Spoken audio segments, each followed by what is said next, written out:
You know, when I first told you about Allie Hazelwood, I didn't know the context. What do you mean? I told you that she I said, thought you meant like when you first told me about her Oh, no, as, no. as a writer, as an author, long ago. Yeah, she just wrote this beautiful love story where this man inhaled her. And then you were Inhaled like, her. Mhm. That's all I got to say. Yeah. It's too early in the episode, but we're talking about the love hypothesis. Yes. So Allie Hazelwood is a very well-loved author. Like, even before this situation, there was like this trend going on in threads where everyone was like, hurry up, everyone, let's make a list of all the times Allie Hazelwood has been so nice to you. And so a lot of fans started talking about their good interactions with Allie Hazelwood. Okay. But then a lot of authors started to come forward like, oh yeah, she's done this, she's done... Everyone super loves sweet. her. Okay. Yes. And so recently there was an event where, I don't know the context, but she made a joke about PETA being a bad boyfriend or book boyfriend. Didn't she call him useless? Yes. Mm. And the world came for her. As one, Book Talk became, do you know Voltron?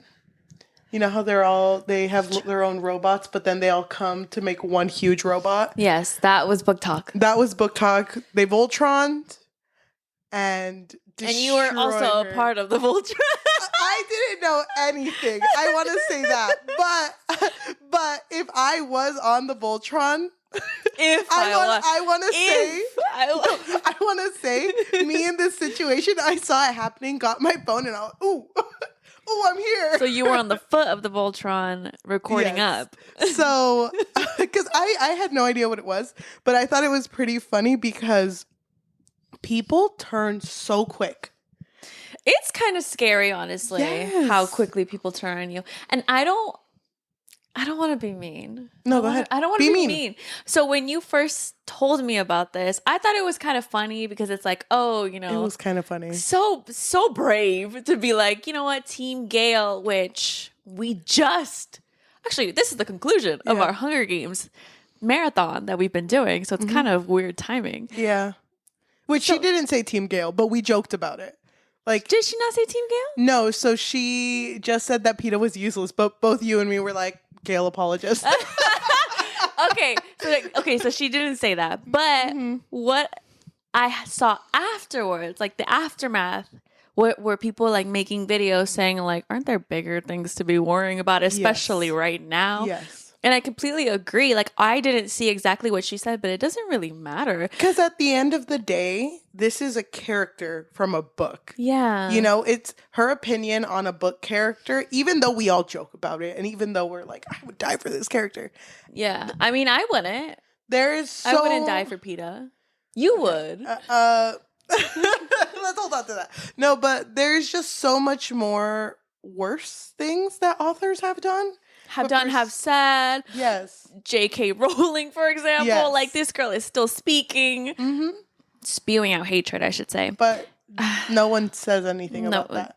She's still making a bunch of money. So Exactly. But I feel bad because apparently Allie Hazelwood deleted every single social media she had. Oh my God. That's crazy to me. Like, how big was this bullying? It was pretty big because when I opened the first post I saw about it, which was just a video of her saying this, everyone in the comments was coming for her. Right. Completely. And then it was funny to me because everyone in the comments was like, I knew I always had a weird feeling. And I'm like, what? My God. In what point in Love Hypothesis when the inhalation was happening were you like, this looks like a Gale supporter?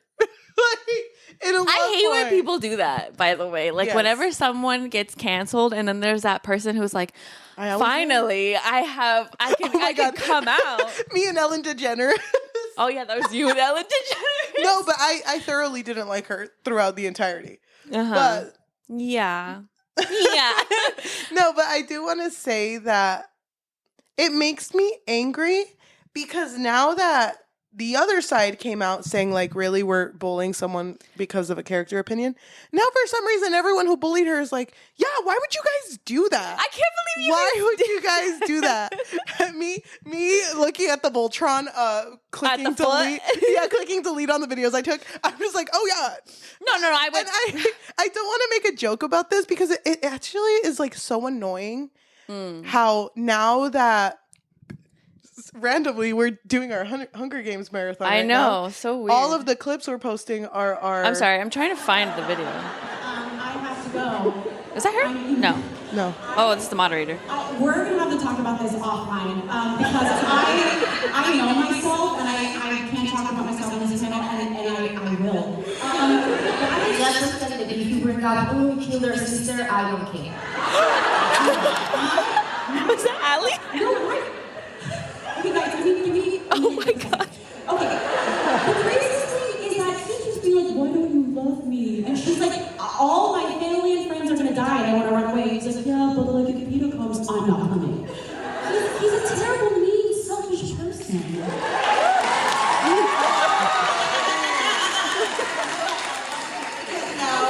I think Alia. Someone in the audience, they were laughing, and then all of a sudden, Useless. Allow for his woman to run away with him with her like sometimes baby side piece of life. I have an air in my heart right now. What are you guys talking about? I don't know who Megan Quinn is, but Slay.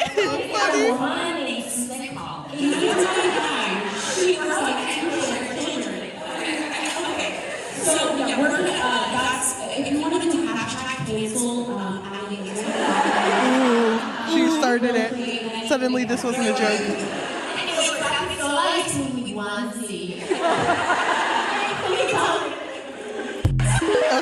Okay, here are my thoughts. It's just crazy to me because I feel like it was such a joke. Like, they weren't being serious. The person who said cancel Allie Hazelwood in that panel, she doesn't actually mean that. She didn't actually want to cancel her.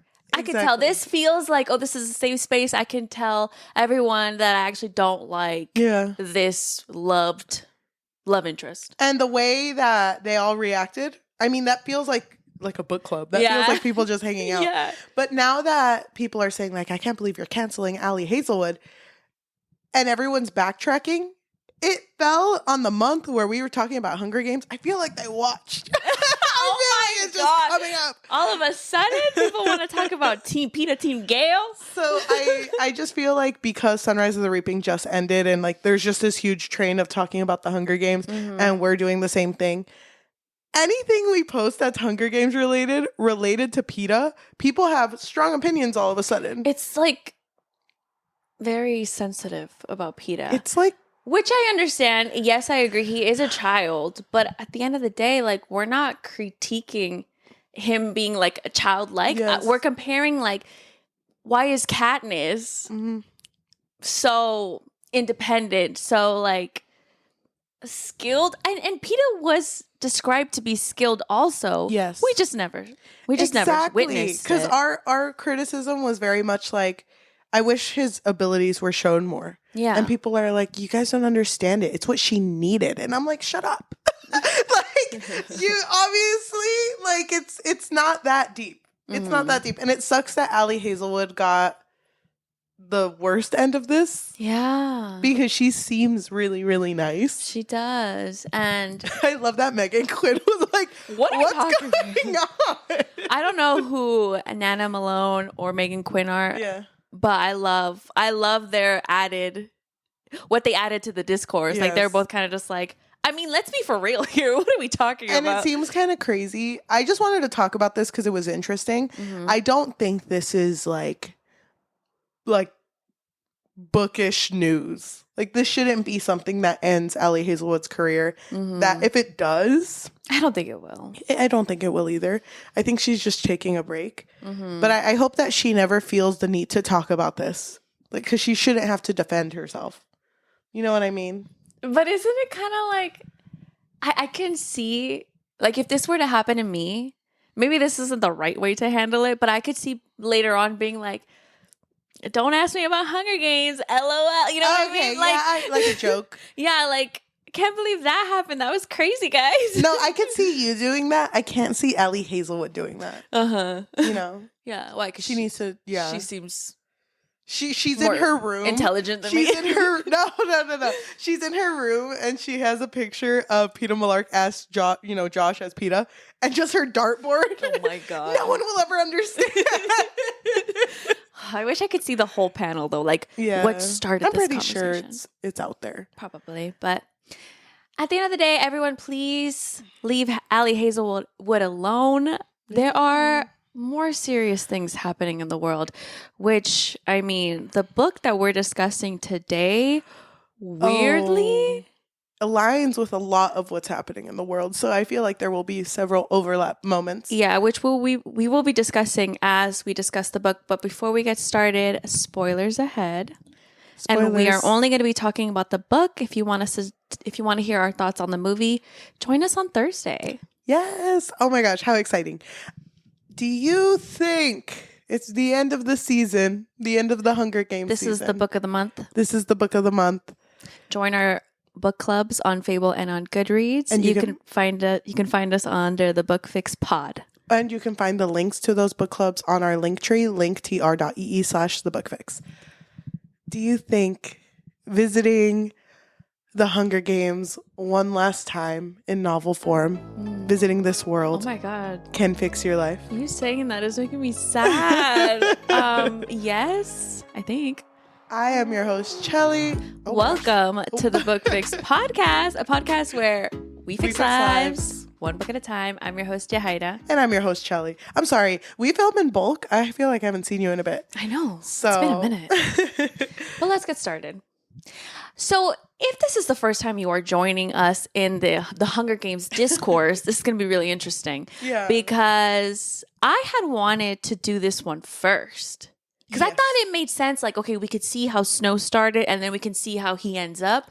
But I'm really glad that we did it the way that Suzanne intended. Yes, except we did read Sunrise of the Reaping before our Oh, Hunger yeah. Games started. But I kind of liked that because I liked seeing Snow in Sunrise of the Reaping at his worst because it felt like that was his worst. Yeah. And then seeing him in the background of the first two books about the horrible things he is capable of doing. And then the third one, obviously. Yeah. Just him being crazy. Mm-hmm. So Just we kooky. start off with a young Snow. God. Let me just say, before starting this book, I had no idea what to expect. I seriously thought that, oh, Snow was in the Hunger Games? Like, I had no idea that he was going to be. for him. I know. He survived, I guess. I don't know. I had no idea. So when we go into the first part of the book, which is the mentor, Yes. we see that he is doing so well in his school, in his studies, that he's going to be able to mentor one of the tributes of the Hunger Games. Yes. And this is really important for him because Snow's broke. Yes. Snow's family's fortune was tied to District 13. And when District 13 was bombed, he lost all of the fortune. But they are playing it off as they do have money. Yeah, they're just pretending. Mostly the grandma. She's like, no, we have all our money in different pools and different pies. Yeah. And he's over here living off of cabbage soup, Oh, dude. which is crazy. Cabbage soup, potatoes, and lentils? Yes. I think- Can I ask a question? Yes. In the book, it's him living with his grandma, but also his cousin Tigress. Mm-hmm. Was Tigress the same person in the third book that took in Katniss when Yes. Yes, Tigress. Oh, dude, That's it's so sad. it's so crazy to me because this book really touches on that topic of nature versus nurture because Yeah. both Snow and Tigress were raised the exact same way. Yes. They had to survive the same way. If it wasn't for Tigress, Snow wouldn't even have meals. The grandma didn't know how to cook. So Tigress had to learn at a young age how to feed her family, the three of them.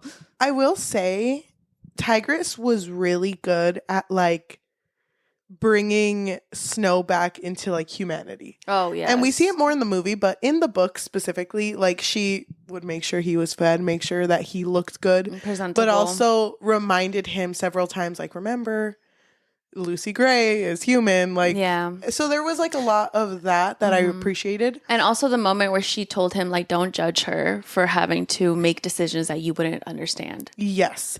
And it made me so sad too that Tigress kind of sympathized with that or empathized. And Snow was like, what are you even talking about? It's like, you don't know. You don't Dude. know. Being in Snow's head. Oh my gosh. I was like, free me from this hell. Oh my God. I will say though that it made me sad that Tigress is his cousin, because I do remember in the third book there's a scene where Tigress is talking to Katniss and her connection to Snow, and Tigress does answer like, I was by Snow's side until he didn't need me anymore. And it makes me sad because Tigress and Snow in this book seem extremely close. Yeah. And it makes me sad that they had reached a point in the future where I feel like that was his last shred of humanity. Was that Tigress. Yeah, I definitely agree. And I really love her character. And it's just so sad that whatever happened between them is such a mystery. But we can just like assume obviously the worst. Yep. Because she ended up on the side of the rebellion. So, yeah. Starting off, like you said, they are told, Snow and like, it should be 23 others, are told that as the highest performing students, and because no one is watching the Hunger Games, I think this is only like the third or fourth year. it's the 10th. 10th year that it's been going on. They're at a point where they just don't want to do it anymore because it's not really getting much recognition. It's not getting any views. And so Dr. Gall, who is the game maker, she's kind of like trying to pick at everyone's brain, like, how can we get more people to watch? Yeah. And then, of course, everyone's like, no one wants to watch kids get slaughtered. Like, And it's mostly Sejanus who says this. yes. So in the book, one of the kids that's like a classmate who no one really likes. Yeah, no one really likes him, but especially Snow. Anytime Sejanus would speak, Snow would roll his eyes like, yes. Damn. But Sejanus was very big on like, this is inhumane. But I will say in the book, he doesn't really say much at the beginning. It's just kind of like, you can tell that he's not really a fan of this. It isn't until they're figuring out who their tributes are where Sejanus gets this tribute, Marcus, from the second district. And Sejanus used to live in the second district. yeah, The only his reason family came from them. The only reason their capital is because the dad is rich. Like he's a militant guy. Yeah. So he comes from a wealthy family, so I think that's another reason why Snow really resents him. Yes. And so when you see Sejanus get Marcus, Snow's like, oh, you're so lucky. Like You got a guy. You got the best of the litter. And then Sejanus answers, you tend to forget that I'm part of that litter. And it's funny because when I read that, I was like, whoa. And I'm pretty sure Snow's head was like, what an idiot. Oh, he just doesn't get it. He's just This is why Snow always lands on top. I hated that quote. Me too. I hated it. Me too. Oh my gosh. And it definitely like came up so many times. I was like, I get it. You land on top. But it's so egotistical. Like, can you imagine? I'm about to dox myself. No, can you imagine if my last name, let's say, was Winter? And I was just like, no one knows, but Winter He's coming. Winter always comes. You know what I mean? And it's like, shut up. Like, it's not about you. But I felt like in the beginning it was kind of like a cute thing because it was just between him and Tigress, his cousin. But then it started becoming more real. Like, he's like, no, Snow really does always land on top. He does. Thank you. What did you think about his name? Coriolanus. It's like, that is not how you pronounce it. This is like when I teach planets and I'm like, it's Uranus. So I had like a kid moment where I was like, no, it's Coriolanus. Coriolanus. But I thought Corio was really cute. Corio was cute, I guess. Yeah. Isn't it kind of cute that Coriolanus and Sejanus, dude, they share? Yeah. I don't know. It's like a friend thing. I was gonna make a TikTok basically talking about how, wait, Suzanne, did you mean to name him Coriolanus? Because, you know, how he is. But what about Sejanus? He's a great guy, actually. That's so funny. Me not listening to the audiobook, I did listen to it, I think after I was like halfway through the second part, but I did not know how to say these names, and I felt neither. like when I was looking at the words, I was taking like mental damage. I was like, I don't know how to say this. I'm not going to remember any of these names. Yeah, that's how I felt too. So, okay, they get their tributes, and Corio is like, okay, how do I land on top? How do I get ahead of all these bitches? So he and Tigress basically talk, and she's like, maybe you should meet her at the trains. Well, first, let's talk about Lucy Gray before we do that. So, Yeah. Lucy Gray is from District 12, and she was the only one that they really paid attention to when they were like saying like, you get this person, you get this person. And Snow really did not want District 12 because they never win. Yep. The ones who win most of the time are from District 1 and 2. And so they're watching the screen, and Lucy Gray's name gets called. Lucy Gray Baird. Yeah.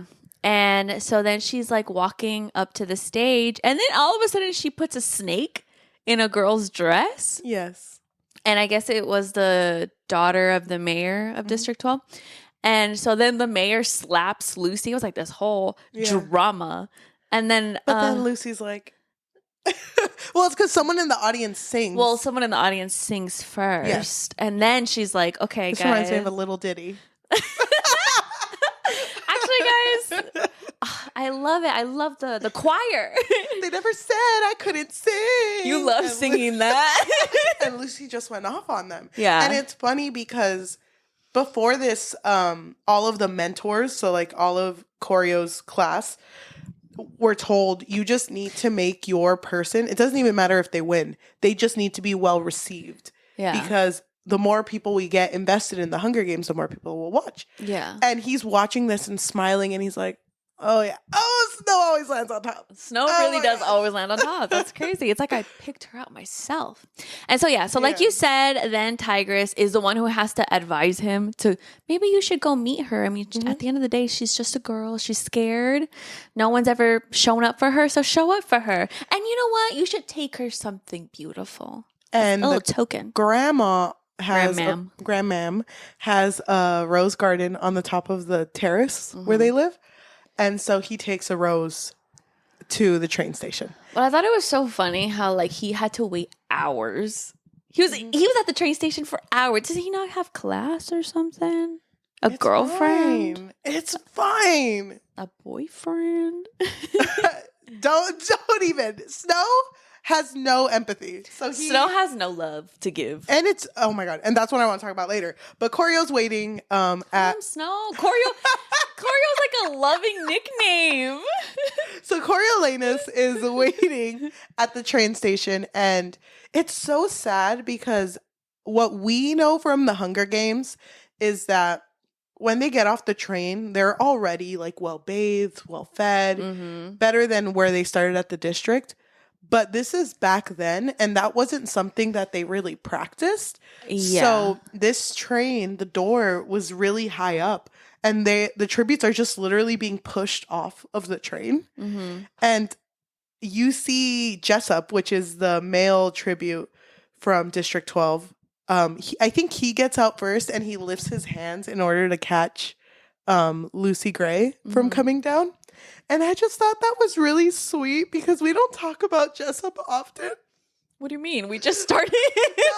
like no one talks about him. No one talks about him. I was talking with my cousin, with Nye, about this, and she was like telling me about how much she loves Sejanus. We were talking about Snow, and I was like, and Jessup? And she's like, who's Jessup? Oh my Who's Jessup? God. I think I'm gonna because hold it in. his moments were very few and No, they were impactful. I really like him because he's just no one was meant to be here, but for me, he was just like a working boy. yeah.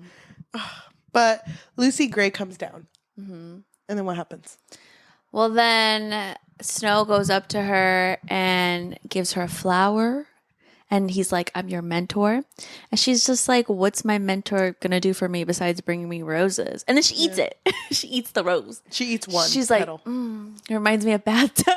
It reminds me of bedtime because her mom used to bathe her in buttermilk and roses. Yeah.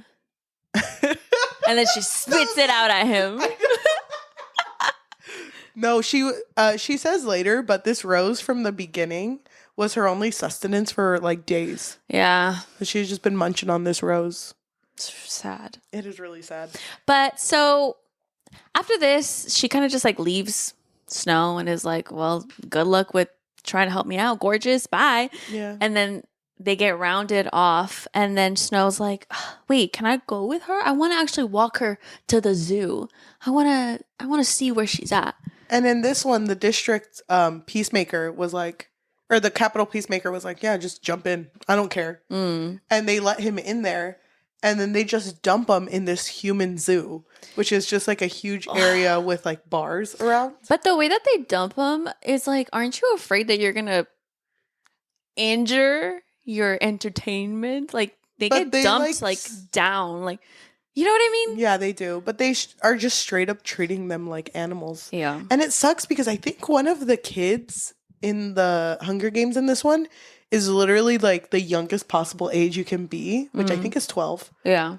It makes me so sad because they get dumped. And of course, like Snow, he's like, oh my God. He doesn't land on top. He's like, what's happening? He's like at the bottom. But he stands up and he realizes that there's like a live filming happening of when the district tributes are being dumped. And he freezes. And he's like, oh my gosh. This isn't my good side. They're watching me. I have a stain on my shirt. Like, and so then Lucy Gray goes up to him and is like, own it. Hey, slay. And then he vogues. Own it. And he says like, okay, you're right. Lucy Gray Baird, is it okay if I walk you around and introduce you to my friends? And he goes over and she's specifically only talking to the children. Yeah. Which I thought was interesting that she did that. Was it just to make herself seem more like, wow, she's so good with kids. I hope she wins. No, I think she was probably thinking like, what am I going to tell these bitches? So instead she's just like, oh, look, there's children. You know? I think she's just like, she doesn't really seem like someone who wants to impress the Capitol. No. Also, did you notice that the Capitol was so boring? Like the way that they dressed? Yeah. I think Lucy, she changed the Capitol. Colors. After that, color came in. It was very dull compared to like the other ones. Yeah. We bring that up because she had a really colorful dress on. I want to speed through this. Okay, so throughout these meetings, because Snow ends up coming back often. And the second time he comes back is with Sejanus. Because no. Sejanus was already there. Oh, Remember beat you to it, Corio. Remember Snow gets so mad. He's just like, why is this bitch trying to steal my thunder? Always in my area. He's obsessed. With me. But before that, I think we should mention Dean Highbottom. Okay. Dean Highbottom was basically like someone who was kind of mean to Snow. I thought it was so funny, so hilarious that Snow was eating. He was like eating an apple pie. Yeah. And then the dean's like, oh, I see. You seem to really enjoy pie. Is it because you're broke? Oh, nobody else knows? Oh, but I know. Oh my God. No, he was gonna eat an apple pie. He got a really big slice and then he told him off and then he was like, I didn't even want it anyway. Oh, that was hilarious. something. But Dean Highbottom has this like animosity towards him. And so Snow thinks that it's because he had started a rumor about him. So he thinks it's connected to that. But we know by this point that Hold on. So then when Snow had snuck into the zoo, he gave him a demerit. He was like, don't ever do anything like that again. 3, you're out. Yep. And Snow is very big on like, he has a perfect record because he really needs, there's this thing that the school is doing. We kind of talked about it, that when they finish, and if they finish on top, they get something called the Plinth Award, which is a lot of money. Yeah. And because his family is losing money, he really needs this. And especially because they are introducing a tax on the capital, which Sejanus just kind of like brings it up like, yeah, we're going to be taxed now. Yeah. Oh, well. It sucks. He's like wiping his eyes With like, money. Yeah.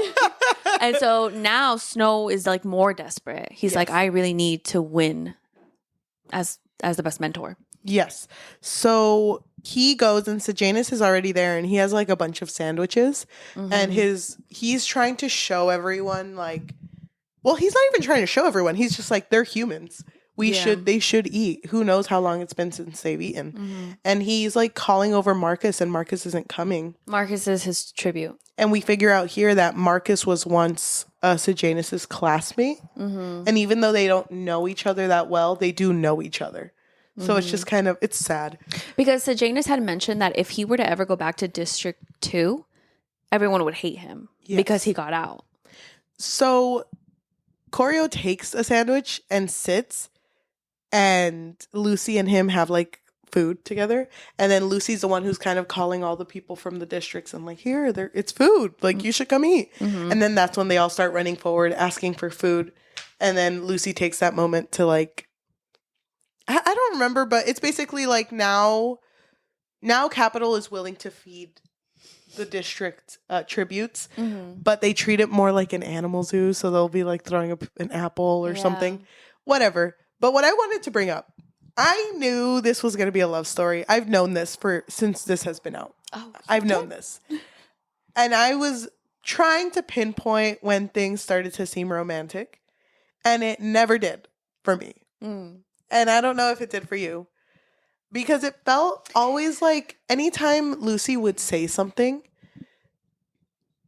Snow had this like, he had this moment where he would just like feel super infatuated with her, but it felt just like that. And he's one who tends to just love power. So I think he was like, because he knew that she was manipulating like how the people viewed her. Like, he knew that she was capable of that. She was able to like move people With her voice. Yeah. Yes. And I think that's what he liked. I don't think she meant to be manipulative, though. What I think that, okay, I don't know if Snow really did love her, but I think that he admired her at least because she was someone who was very courageous and did not care what people thought about her. Yes. And Snow is a coward through and through, like, especially Yes. at the end. So I think he just really admired her to the point, you know, when you're just like so infatuated by someone, you don't know if you want to be with them or be them. Yes. I think that was, Oh, yeah. I think that was Snow with Lucy. Yeah. But this moment when they're eating the sandwiches together, they do kind of have like a moment of connection because she hands him part of the sandwich and it's like, here, you eat too. And his stomach's all growling. He's like, okay, I guess I'll have a bite. I remember this one time I was so hungry, I ate paste, and it was pasty.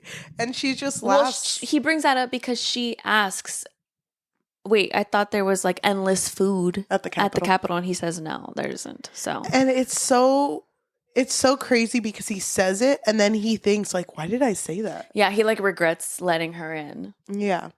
So they are getting closer. When this whole thing happens with the sandwiches, all of the other mentors are like, oh, you guys are getting you're getting views, and people are most likely going to see their tributes. Yeah, people are going to be noticing their own tributes, except Marcus, because Marcus is not really entertaining Sejanus. Yeah. But after this, in class, Dr. Gall is kind of asking them about like, oh, what do you guys think about the Hunger Games? Why do you think we have the Hunger Games, right? And I think this was the first time that Sejanus kind of brings up like, they're human. Like, I don't understand why we're all just allowing this to happen. Yep. And then Snow says, you know what? I think we should start betting on them. Hear me out. People would care more if, we bet on these humans. Yes.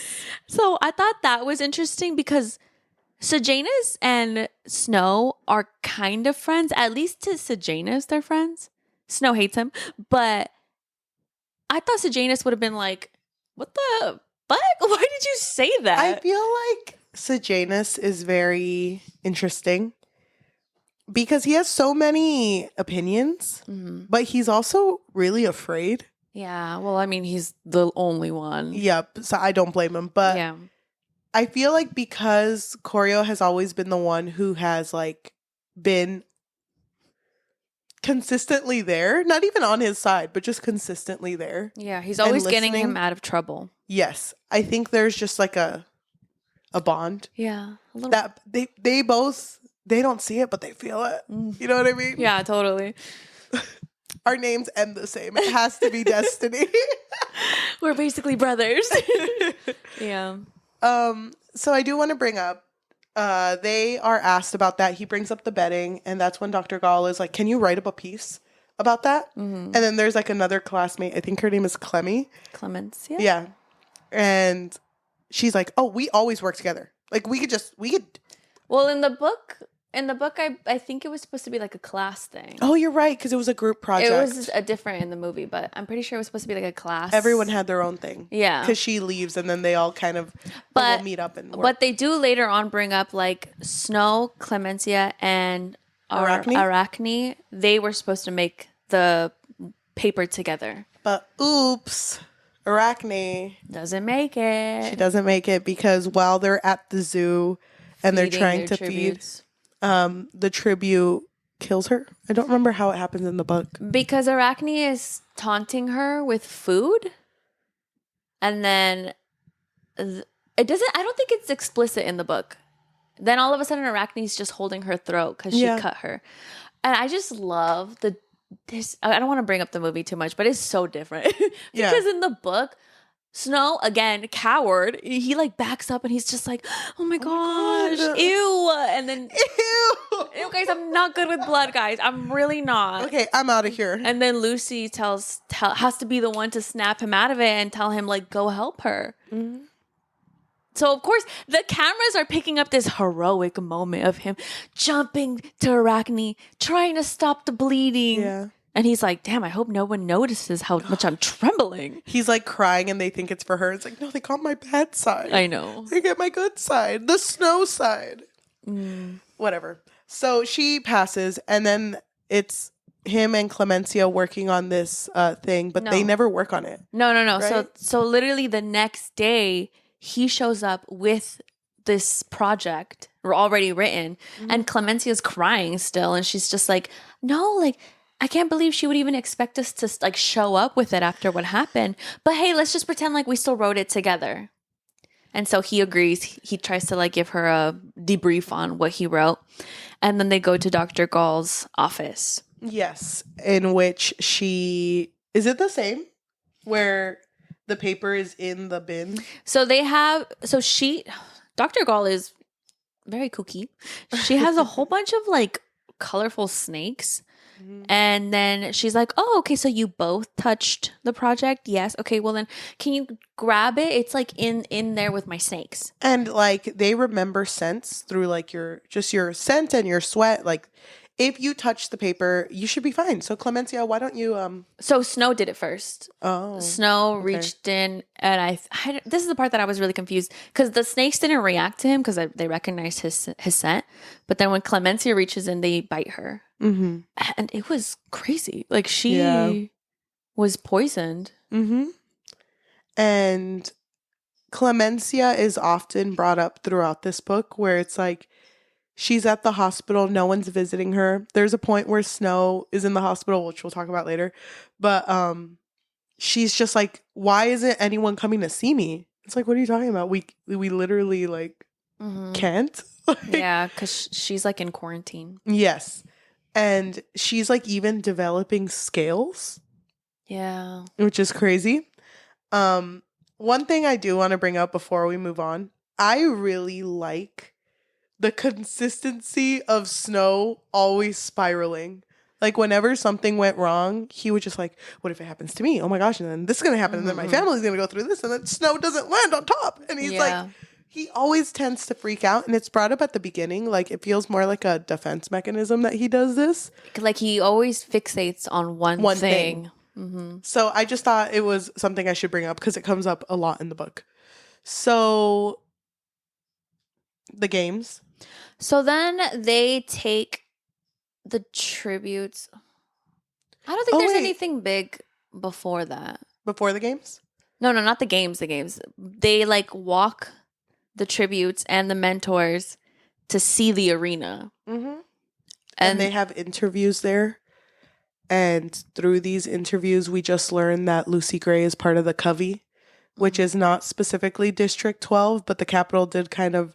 That was from the first time she was on camera, because I remember her being like, kind of like sassy, like yeah, if you want to call us from District 12, but we're not from District 12. We just kind of like.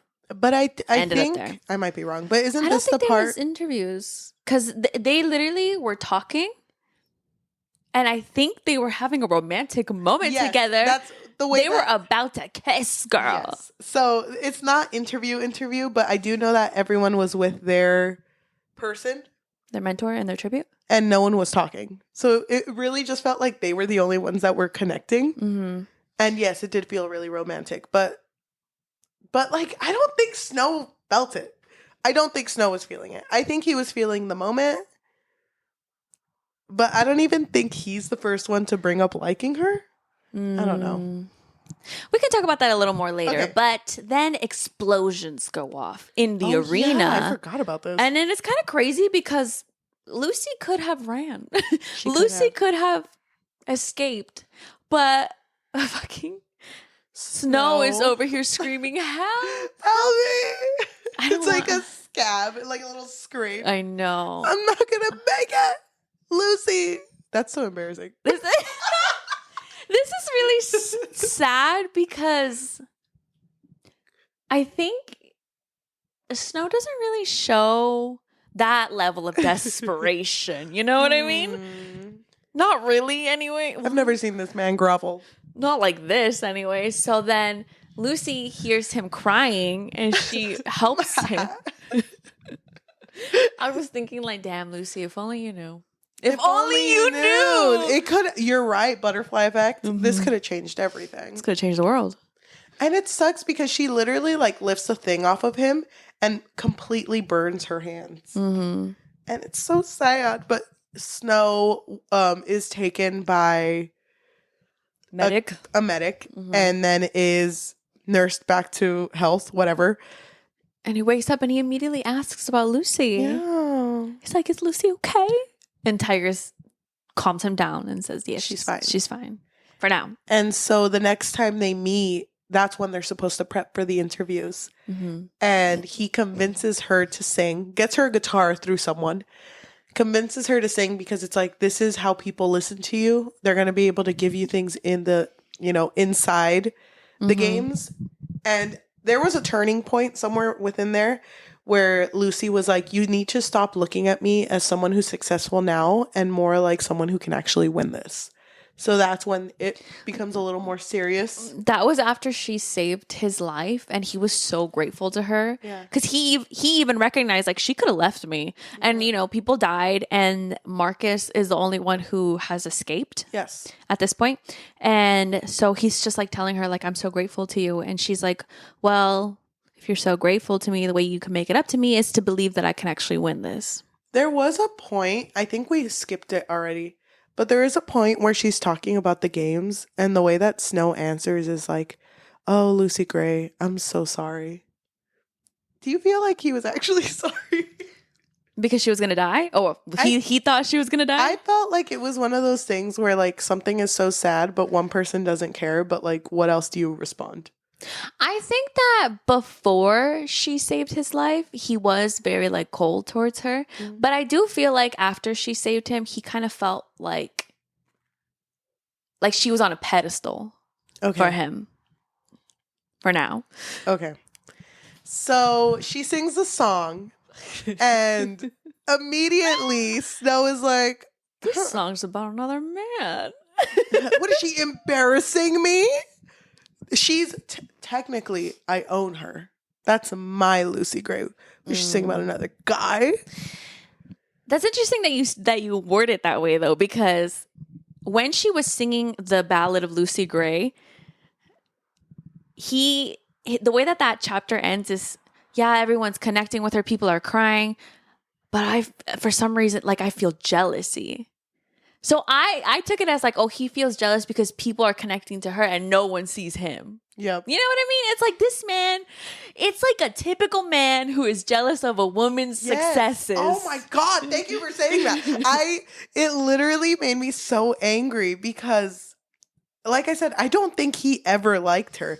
I think he just wanted, because people liked her and because she had this power to like sway crowds, if he owned her, then through extension, he's good. Yeah. That's really what it felt like. But after that, people start going up to him and saying, "You're Lucy Gray. Your Lucy Gray is so talented. She's this, and that, and the third." Thank you. And then he started to feel, but don't you remember that he still felt like, I still feel anger though, or jealousy, whatever it was. So that wasn't even good enough to like sway his emotions until she went up to him and they finally talked. And he was like, "Why didn't you sing the other one?" It's like, oh, I really like that one. I don't like that one, but whatever. I don't know. I just don't think women can be friends with guys. I just don't think that you should be thinking about your ex when I'm right here, babe. I hate it. Toxic. Okay. So before they go to the games, he gives her, well, okay, they meet up one last time. And he's very much like, okay, this is how it looks like. You know, I recommend stay underground and try to wait it out. Like, obviously, look at you. You can't even lift a toothpick. Oh my God. So like your strongest thing is going to be hiding. And she's just like, okay. Well, also because there are so many tributes that have already passed away at this point, and Marcus is missing. And so when they're having the conversation, she's like, oh, well, I feel like I could just wait out then because there's not that many people. I could just win by default at this point. And so it's brought up a lot, this zoo. There's a lot of rat poison like around the zoo. Yeah. And he gives her a gift, which is her token, and it's a little makeup thing, but the powder in it has been replaced. It's like with a the rat poison. compact mirror. So she now has this. And I don't remember if this was directly before the games. I feel like it was. Yeah. Because all the other mentors are with their people. Yeah, and so she's crying because it's like hitting her, like, though this is probably my last night alive. And then they have a first kiss. Doesn't she kiss him? Yeah, huh? And thoughts? Said Janus just, oh my. I know. The bracelet he was making, he drops it to the floor, all the beads, and it smells scatter. Coriolanus Snow. I thought it was you and me. What is this? That's sad. I thought it was interesting because afterwards, I think Sejanus has a moment where he's like, that was a lot. Like, what was that? And it's like, you know, Snow's always on top. I don't know. Oh my God. That's crazy. That's crazy. But doesn't he like make promises to her? Like, you're not going to die, Lucy. Not on my watch, And Lucy. you know what? We'll see each other out there. We'll see each other. Don't worry. Whoa. The promise came true. That's crazy. That's crazy. But, we didn't say there was this one conversation that they have really early on where you can tell Lucy's already starting to like him. And she says, I wish we would have met under different circumstances. And he was like, yeah, I would have seen you singing. And she brings up, yeah, and we would have drank and danced together. Yeah, it would have been nice. And I just think that's interesting. Do you? Yeah, I just think it's interesting. Oh, what's so interesting about it? Because I hate Snow. I'm kind of conflicted about whether or not he actually liked her. But I think that's a conversation for once we get to the end. Okay. So the games happen. Yes. Do we have to talk much about it? I do think it's important for us to bring up that Marcus was strung up in the middle of the games. No, actually, in the book, he was on the ground, I think. I just know, I'm I think confused he now. was at his spot, but he was just brought there and he was not doing good. He was still alive. And as soon as the game started, he was immediately killed. And it was just kind of a joke, like, because Sejanus still had to come, Yeah. you know, watch this happen. And then they're like, okay, bye, Sejanus. I'm like, kisses, bye. That's So crazy. Sejanus is moved, or he's angered by this. So next thing you know, he's in the games. He just shows up. And he's putting breadcrumbs on Marcus because that's something District 2 would do. Mm-hmm. And Dr. Gall is like, Snow, your best friend, boyfriend, I don't know what he is. He is in there. You need to get him out. You need to get him out. So I'm going to, Cut the cameras. for an hour, you're going to grab him and take him out. And he's like, why don't you just send like a peacemaker? And it's like, no, you two have this bond that I've never seen before. He's gonna listen He's gonna listen to you. Snow goes in there. Sejanus grabs his face. It's me. It's me. It's Corio. Yeah. So while they're trying to escape, Yeah. Snow ends up killing one of the tributes. Yes. And he enjoyed that feeling. Did it say that in the book? That he was like, oh, wait. Oh, wait. I don't think it actually said it in the book, but I feel like he was kind of just like, oh, well. Yeah. Oh, well. That's on them. It didn't cause him trauma. Yeah. Crazy. They didn't lose any sleep over that. Yeah. So then they leave, and then... Oh, but Sejanus and him have a good conversation in there where while Corio's trying to convince him to leave, he's like, Sejanus, if you care so much about doing the right thing, you need to get out of here and make change out there. Mm-hmm. Not saying I agree with you, but that's what you need to do. Because he does tell him, the cameras are not on right now. Nobody is seeing you do this. So it doesn't matter. Yeah. Dang. Okay, so they get out. You're right. He does kill Bobbin, which is one of the Yeah. tributes. So then when the cameras come back on the next day, they're just like, oh yeah, Bobbin died. Anyway.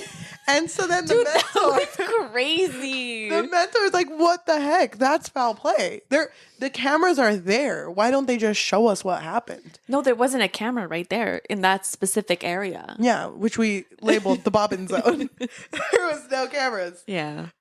So then that mentor leaves really angry. Whatever, the games continue. Two people, I think it's Reaper and someone else, die of the rat poison. Mm-hmm. And that's when people are starting to notice, like, this is weird. Yeah. Like, Why are they they're dying just like dropping like flies. that? Yeah. So whatever. Cut to the end, like the very end. There's like a point where the snakes are dropped in. Mm-hmm. And the colorful snakes that we mentioned before. the thing is, Snow really, really wanted Lucy Gray to win. He really wanted to win. Mm-hmm. And so he beforehand goes to visit the snakes one more time. And the handkerchief that Lucy Gray had once used, he threw it in there. He dropped it in, yeah. So But the reason that he did it was because Dr. Gall had mentioned something to them of like, you know what? None of them are going to make it. You know, like, I don't even care. Yes. So then near the end of the game, you hear Lucy Gray singing. And when she comes, it's described that she has like a dress of snakes. Mm-hmm. And everyone's like, how the heck is that happening? And I think even Dr. Gall is like, I didn't design them like that. Like, Yeah. I don't know. And so then, Uh-huh. oh my God, what happened? Well, Lucy wins. The snakes killed everybody else. Oh no, I think it's funny because Snow was like, no, yeah, they just really like her. They just really like the singing. Yeah. She gets jealous of the Do snakes. they even have ears, bitch? Come on. She wins. And immediately Snow is taken to like a room. Mm. And he's like, oh my God, they're going to give me my prize. They're going to My give it to me in coins. It's going to be amazing. Yeah. Snow's always on top. Uh-huh. And so he goes and I think he meets up with Highbottom. Dean Highbottom, yeah. And they have like evidence. Tussle. Yes. And they have evidence that Snow helped Lucy cheat. Mm-hmm. And so then they're like, pack up your bags. You're going to become a peacemaker. And it's going to be the best 20 years of your life. He was supposed to go to District 3? Oh, 8? Yeah, 8. And somehow he was like, no, take me to 12. And they listen to him. Like, Yes. okay, cool. And so he goes home and cries about it like a baby. And Tigress and the grandmom are like, okay, you're going to be good. Like, you'll be back in no time. Because they don't know how long he's supposed to stay. I don't know where the number 20 comes from, but he's convinced he's going to be there for a very long time. And so he goes to District 12. They shave his beautiful locks. Because he had long hair in the book. I don't think they did in the book. They didn't? I don't think they did, because there was a part at the end where I remember Dr. Gall being like, and your beautiful blonde curls. Okay. Weird. But Maybe they did and I missed it. But okay, but he is now a peacemaker. And it's not as bad, but it's not as good. Like, he's literally not enjoying it because the people in his cabin, he like calls them dumb. It isn't until, you know, the door opens and a bright light and just illuminating probably the most perfect person in his eyes. The most perfect man to ever exist. Sejanus. And he's just like, the two reunite once more. He remade the Coreo bracelet. He's holding it. I know. And he's just like, he explains to I hate him. you. He explains to him that he wanted to be with him through this journey. And it's funny because Coreo has a moment where he just starts laughing. And he's like, my brother, my bestie, my ride or die. It's always been you. He's such a They bitch. embrace, and Sejanus is like, finally. Sejanus basically says, like, since that whole thing that he tried with the arena, he is also kind of banished. Yeah. But he was like, but if it makes you feel any better, I did ask them to send your graduation, your diploma. And Snow just has a moment like, yeah, that actually does really matter to me. This man's about to be the most important man in my life. I don't remember it being like that, but Welcome, Sejanus. Our bunkmates suck, which is kind of beautiful. Okay, whatever. So they now live together, and they have a day off, and that's when they go to like the district to kind of chill, and they end up in like this. I feel like it's like a pub. yeah, that's a good way to explain it. And that's where he hears The most beautiful voice ever. And then when Sejanus stops talking, Shut he up! hears Lucy Gray. You're gonna confuse the people, okay?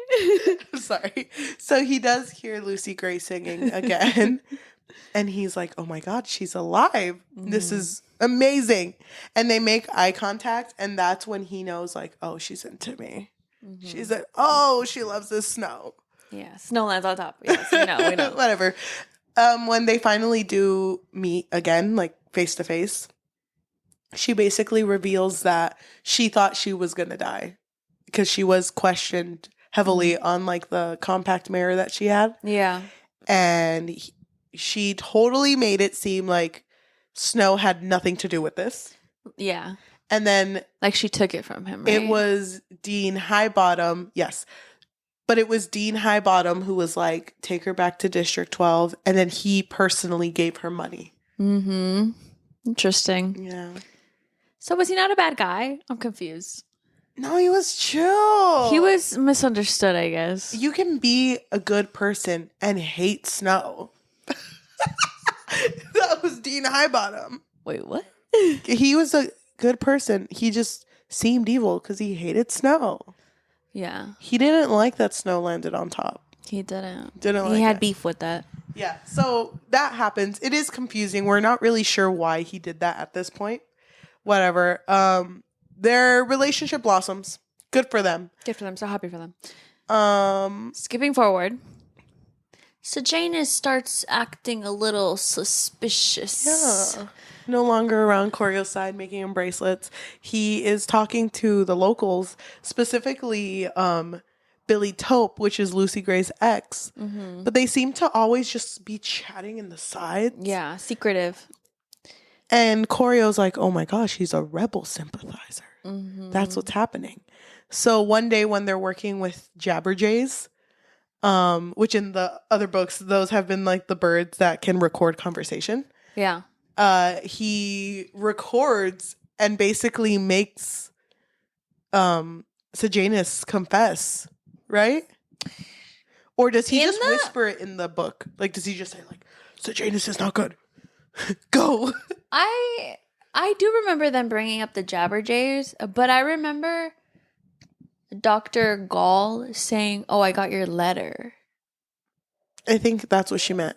I thought it could have been the Jabberjays. I don't remember this exact moment, but basically Snow confronts him and is like, "Why are you working with the rebels?" Yeah. And Sejanus explains like, hey, that life could be more than what this hell we're living. And also, they really just want to visit the person that they imprisoned. They're not doing anything bad. They just really want to visit this person. Because that was all that he was doing in the book. Yeah. There was one thing I wanted to bring up. Hold on. Oh, it was the first time that Sejanus and Corio as peacemakers are going to a hanging. And the Mockingjays are there. Yeah. And so when someone is hung, they tend to repeat the sounds that the person makes after they get hung. Yeah. And a long time ago, Lucy Gray had brought up, oh yeah, that's the Capitol song. Because it's like what the Capitol is causing to happen. And I thought it was really interesting how much Snow hated these Mockingjays. Like, he was like, if I could just get my bullets and unload. He hated them. Yeah. Because it was just so unnatural that something was not being governed and they just live out here. So it was an interesting Red flag. take. It was an interesting take. Yeah. So there is this one point where at a pub, when Lucy Gray is performing, she's singing a song about how much she loves this man, Snow. And he's like, oh yeah, Snow is on top. It's all about me. He's pointing at himself. He has a little flashlight. He's pointing at him. Everyone look over here. This is who it's about. But he then, like moves her from the spotlight. He's standing there instead. He starts singing. So then he sees Sejanus leaves and he leaves mid-song just to find that Sejanus is talking to this Billy Taupe and another dude named Spruce, and the mayor's daughter is also there, Mayfair. Mayfair, yeah. So, and that's the girl who Lucy Gray put a snake down her dress. Yeah. And so then... Because there's like this whole love triangle between Lucy, Mayfair, and Billy, but... Whatever. And it's over now. Lucy also comes in. So then they're all standing here, and Mayfair's like, oh my God, I'm just gonna tell on you guys. Like, you guys are crazy. It's crazy that Lucy's here. It's like, these peacemakers, I'm gonna tell on you guys, on my dad, whatever. And so then as she starts leaving... Snow kills her. Very brutally. Yeah. Shoots her. And then... I thought it was interesting how Lucy took this as oh, you saved me. Which, I mean, I guess he did, but dang. Yeah. And then Billy Taupe, I think, tries to attack, and that's when Sejanus kills him as well. And it's funny. Sejanus was like, I can't let Corio go on his own. I'm just going to commit a crime too. Yeah. He could have just let it go. Crazy. And then, like always, Sejanus is like, I'm so sorry, Corio. I should have listened to you. Should have listened to you in my heart. Throughout the whole book, I felt like Sejanus was always apologizing to Snow and always telling him like, "Oh, I just bring you into these situations. You're always saving me." Yep. And so then Snow thinks quick and is like, "Okay, Lucy, you need to go back and sing because then that's your alibi." And then Sejanus, we need to go in there and we gotta do what we do best, which is party, like bros. And he's like, okay. But time passes and Sejanus ends up being tried for rebel sympathizing and is hung. And it really sucks because as he's hung, I think he screams out his mom. He just screams out "Ma." And that's what the Mockingjays repeat. Corio is like, they're gonna find out I helped him. They're going to. I know it. He's spiraling. He's like, I need to do something about this. And so Lucy Gray is feeling the same way because the mayor is like very sure that she has something to do with this. So both Lucy Gray and Snow come up with the idea of running away together. Yes, but at the same time, Snow had done some exam. I don't remember what it was, but he passed with flying colors. Everyone Snow's on was top. just so impressed by his intelligence. Yeah. And so somebody goes up to him and is like, hey, actually, you're being promoted. Meet me here tomorrow at 11 and you're going to go to District 2. And that was like he literally had everything in his pockets ready to leave. And he just got this like news. And from what I remember in the book, he took it really well. He was like, Yeah. oh my gosh, Snow's back on top. I'm going to do Yeah. great. But then he ends up leaving with Lucy, Yes. which I was really confused by, but So they didn't get far. They didn't get far. They got to like the place where they went fishing. And I thought it was so funny that literally my thoughts, they've been walking for 3 hours. Because I know that this place was like 3 hours away. Whatever. He's like, it's hot. My Dude. feet. I'm hungry. we're literally on the same wavelength. I was laughing because he was just like, oh my God, I can't handle these bugs. And how is Lucy so like calm right now And with it was this like heat? raining and I just did my hair. And she told me I have to fish. Do I have to do this every day? Oh yeah, it was raining, huh? Yeah. And so he's forgot. really just like, I hate this. Why are there hate so many this. bugs on him? Right? Oh my God, they're obsessed with me.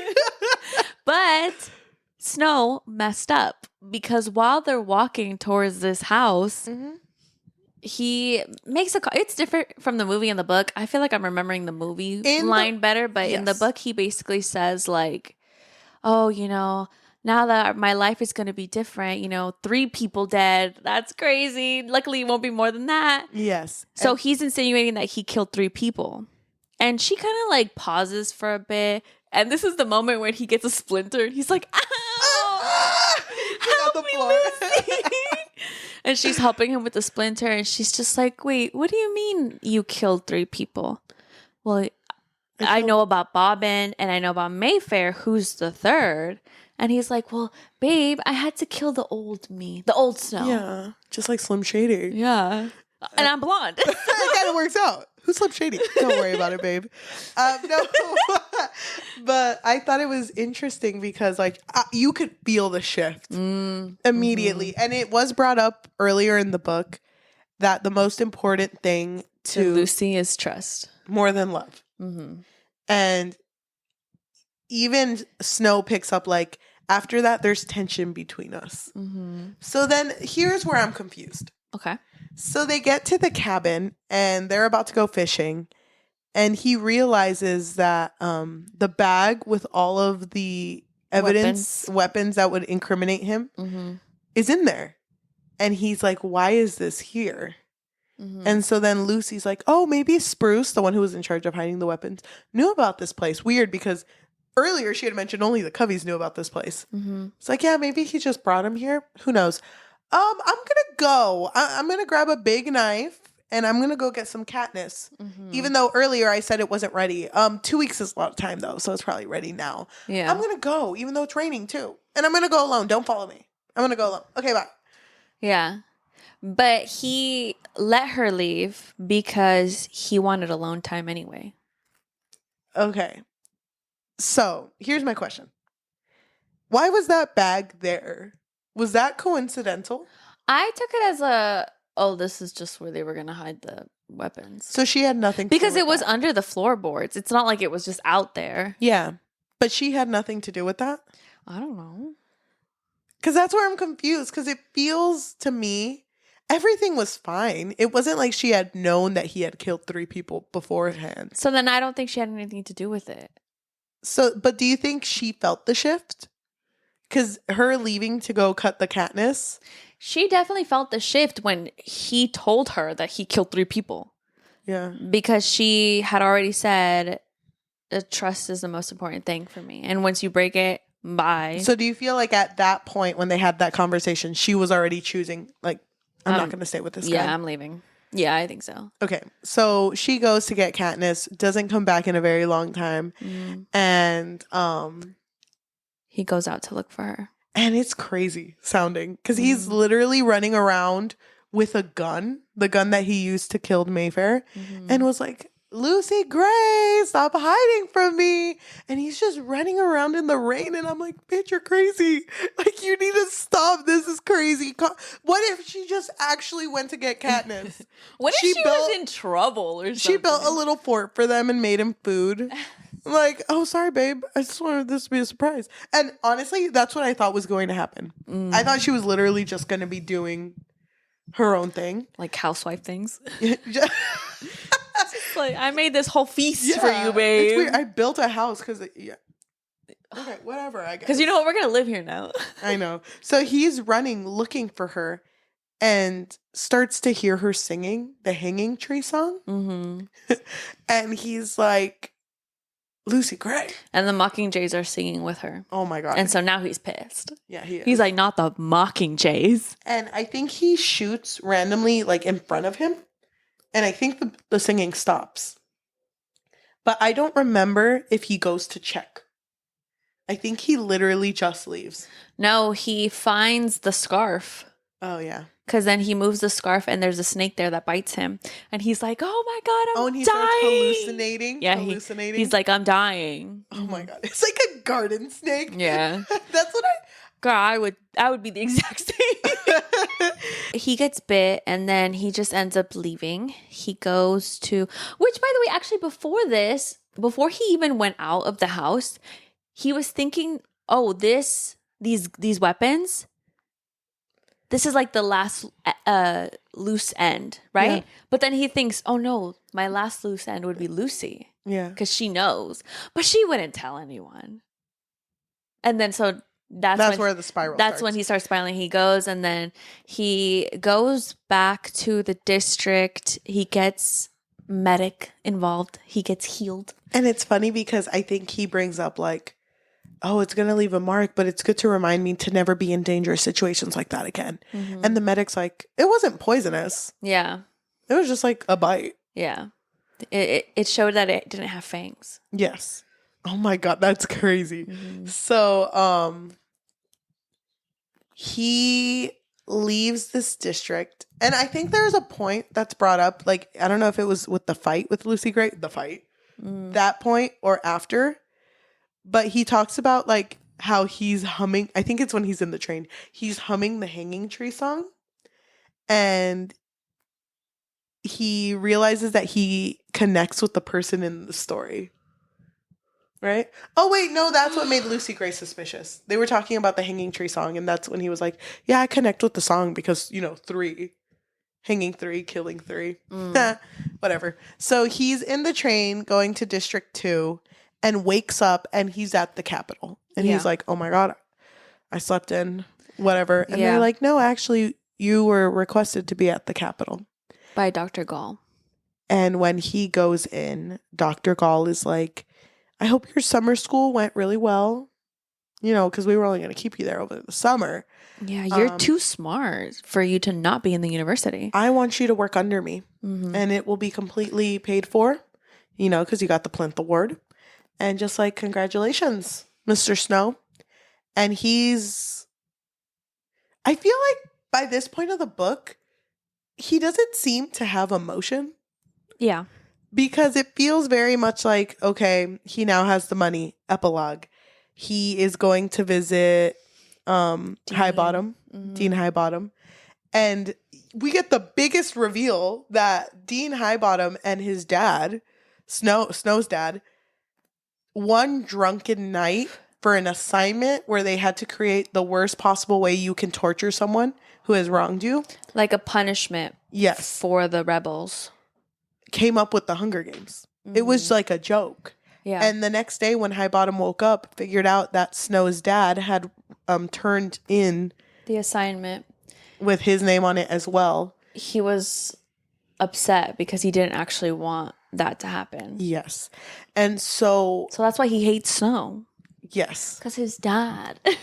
But they were besties at one point.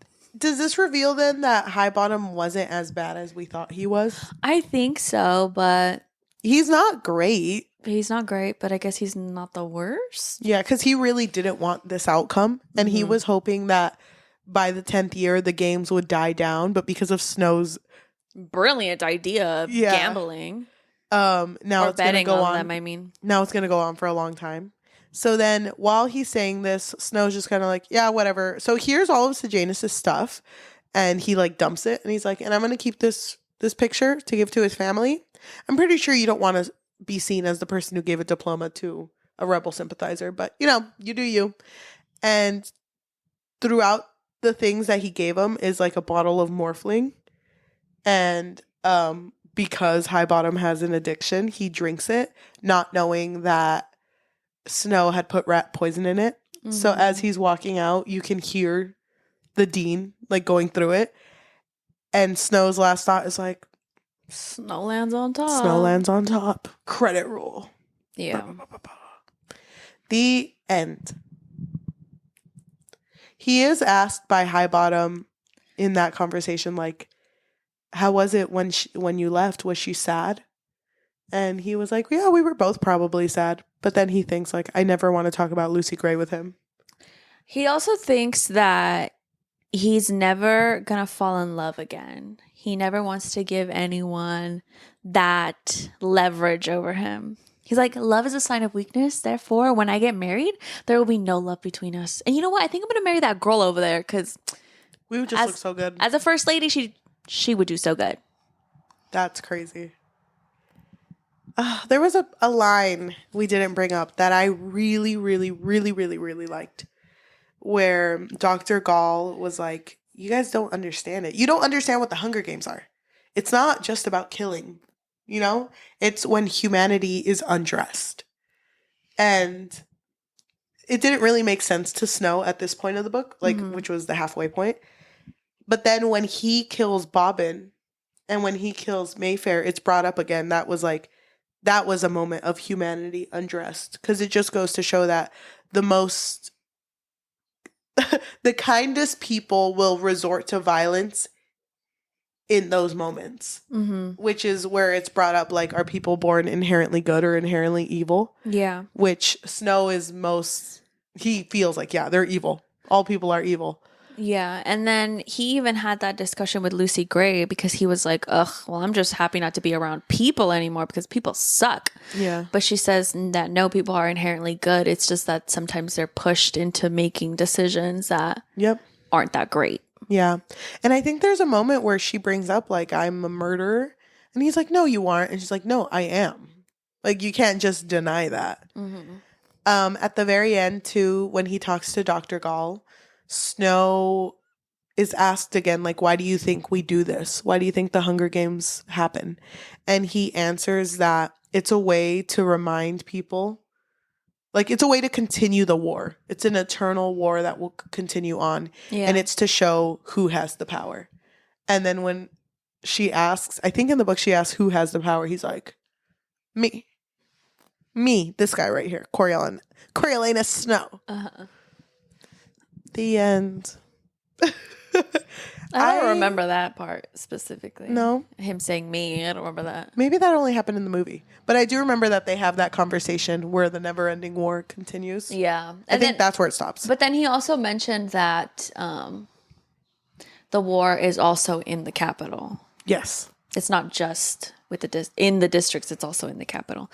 And then how did you feel about that line? I think it was Dean Highbottom, who was like, you hear that? Sound of snow falling. How did you feel about that line? I bet he was very proud of it. I bet he Snow wasn't there and he was like, oh, when I see snow again. You know when I see snow again. What was the context of that? I don't want to be like overthinking it, but I feel like this was like Snow working up his way up to the ranks, right? Yes. Finally being seen as someone important because of Lucy, not because of him. And I took this as him saying, sound of snow falling. You're not at the top yet, but you're going to fall. Like, that's how I took it. Like, oh, he knows that this man is going to lose one day. I love that. Hopefully. love that. That's how I see it anyway. The dean was like, ooh, Got 1-0 high bottom. It's crazy to me because when I finish this book, it makes me feel icky, mostly with like the things currently happening in this world Yes. where the government very much feels like they can control people however they want. And this idea of calling it humanity undressed makes it worse because it's like, wow, it's just so raw and so real. And it's like trying to make it poetic. yes, and it's like, no, it is dehumanizing. Yeah. There is nothing humane about this. It's not poetic. It's not art. It's literally the government or whoever is in control doing this because they can. That's what it is. And the fact that they're making it something super artistic when it was literally just a classroom assignment. Yeah, that's You what's know? crazy. And even the students were like, I think it was Clemencia, who was like, oh, do you think that they'll actually take our ideas? Yeah. Like, why are you taking these people's ideas? From basically children. And you're making it the way you guys rule. Yeah. Like, it's crazy. So it's an interesting that was an interesting quote to connect to it because it very much feels like what's happening right now. Yeah, I agree. So- And I felt like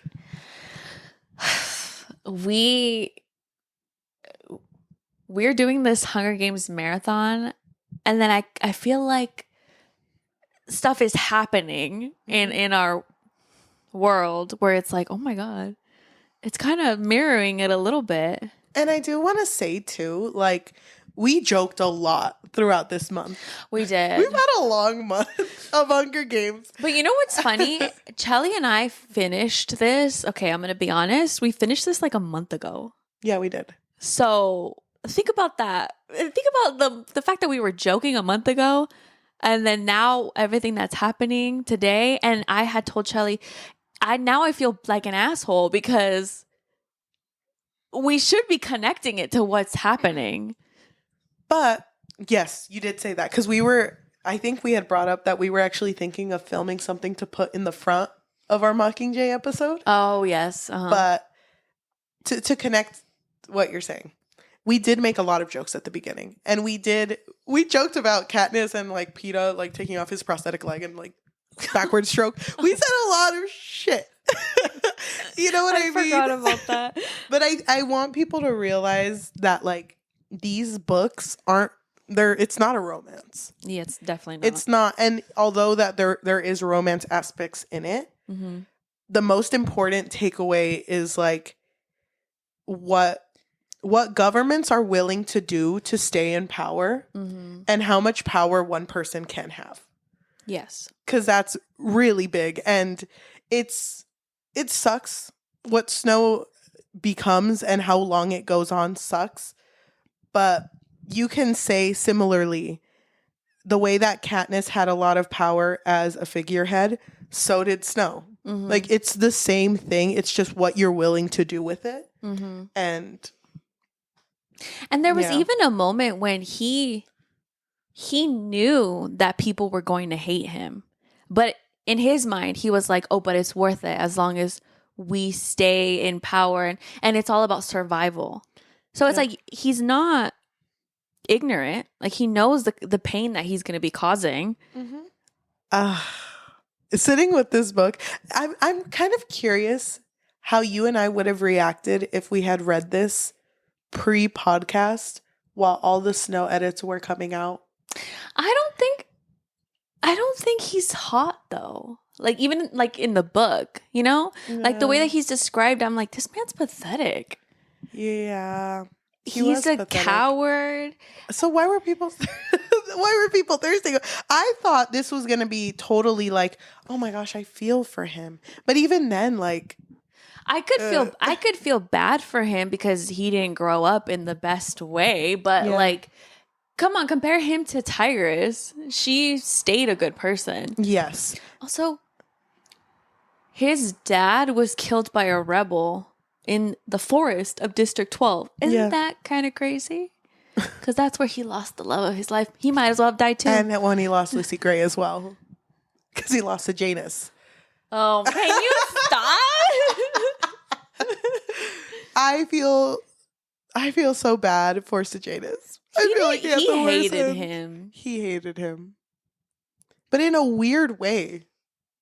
Like, it just felt... Well, it very much felt like he just started to constantly talk about Sejanus so that he can get money off of these people. Mm-hmm. Crazy.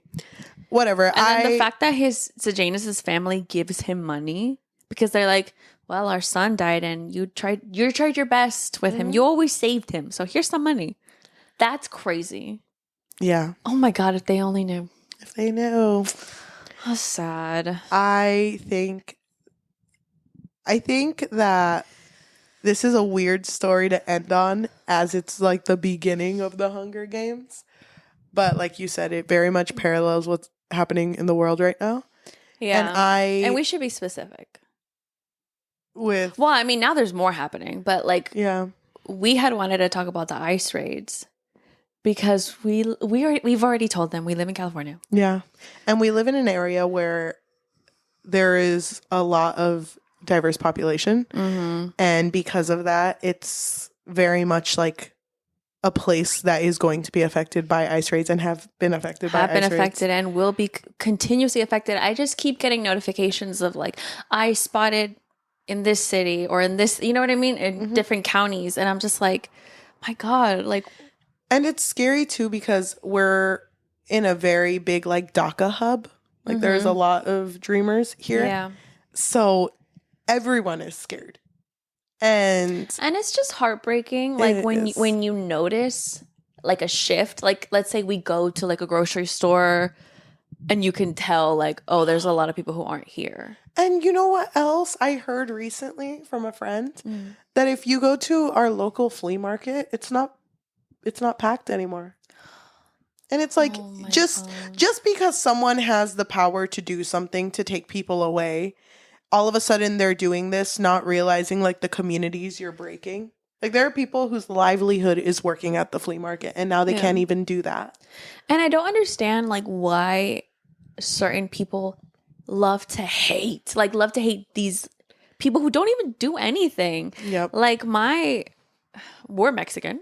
Yeah. Hello. Oh my gosh. Lore drop. And well, I don't know about your parents, but my parents came when they were teenagers. They were like 18-ish, 18, 19-ish. My parents were here for a long time, literally just working, like doing their best to like give us, their kids, a better life.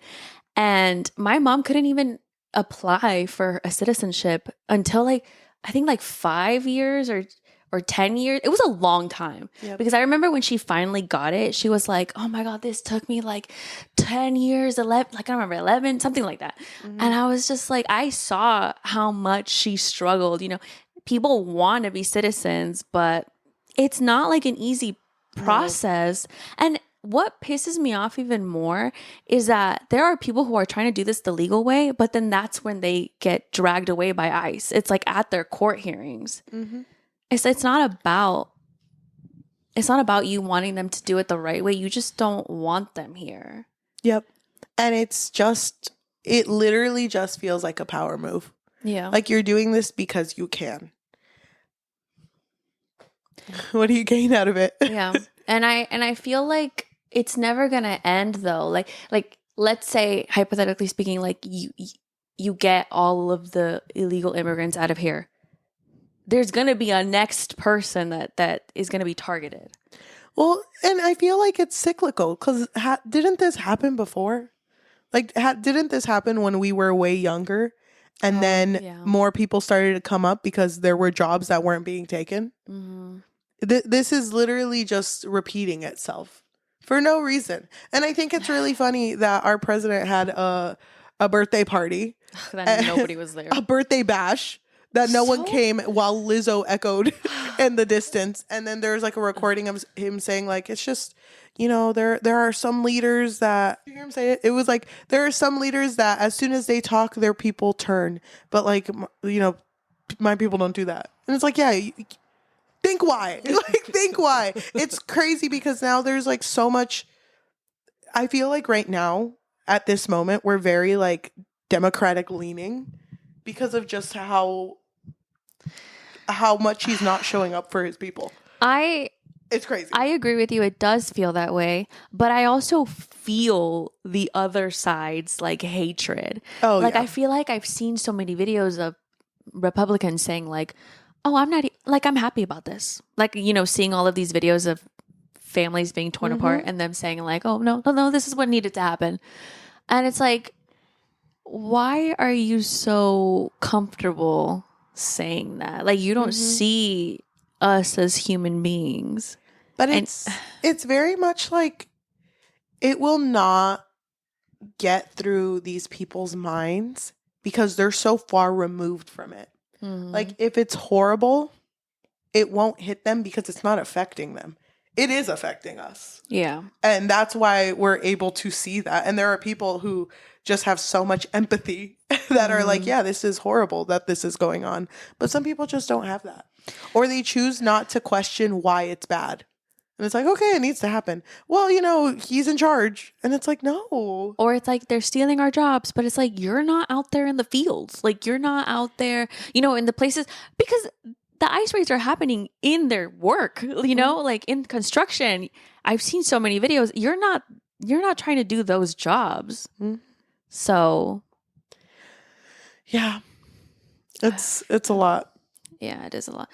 But I do think about how when these books came out and the trilogy finished and the Mockingjay movie came out, part 1 and part 2, after part 2 was done, there were a lot of, I think it was like third world country type areas that had started to riot against their like leaders. yeah.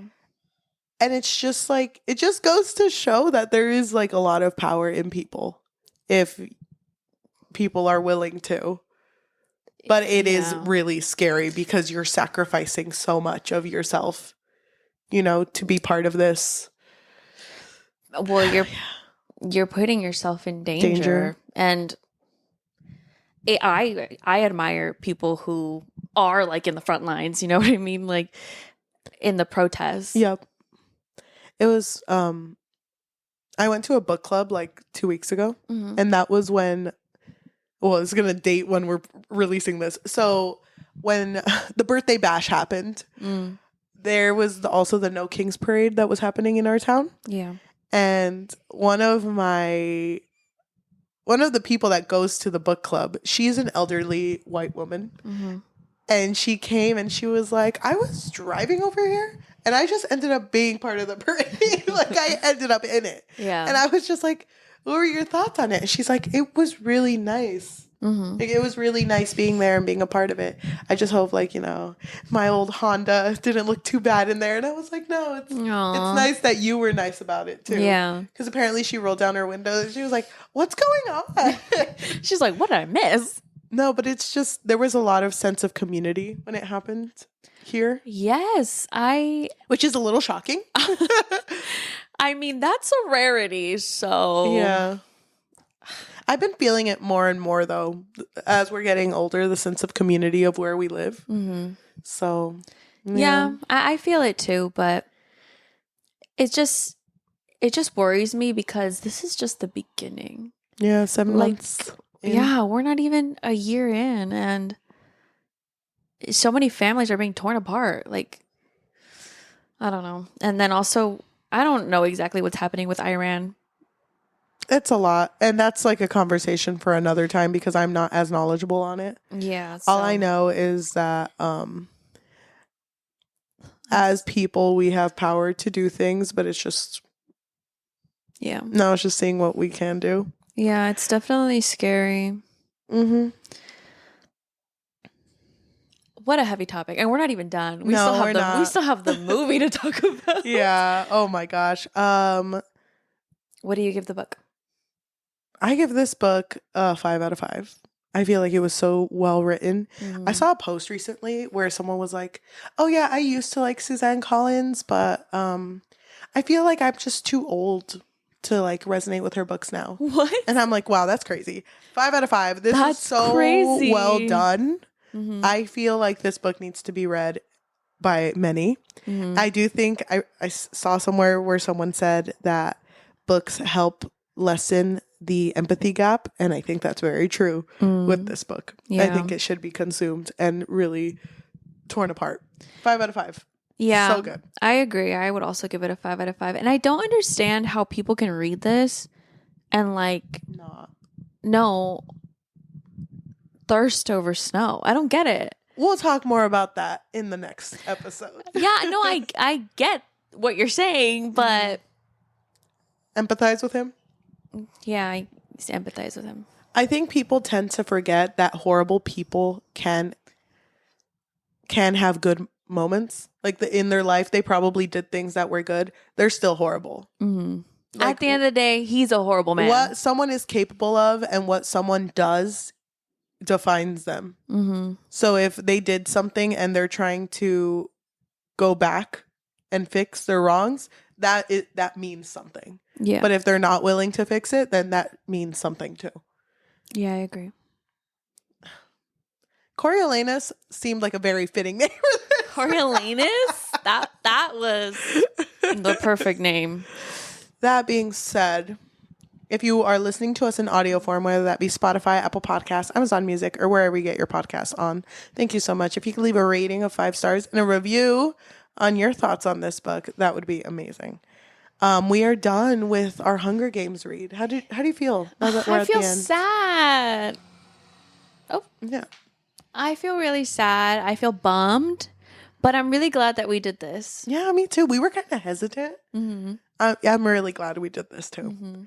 So if you're looking for an extra way to support us just a little bit more, we do have a Patreon, which you can find at patreon.com/bookfix.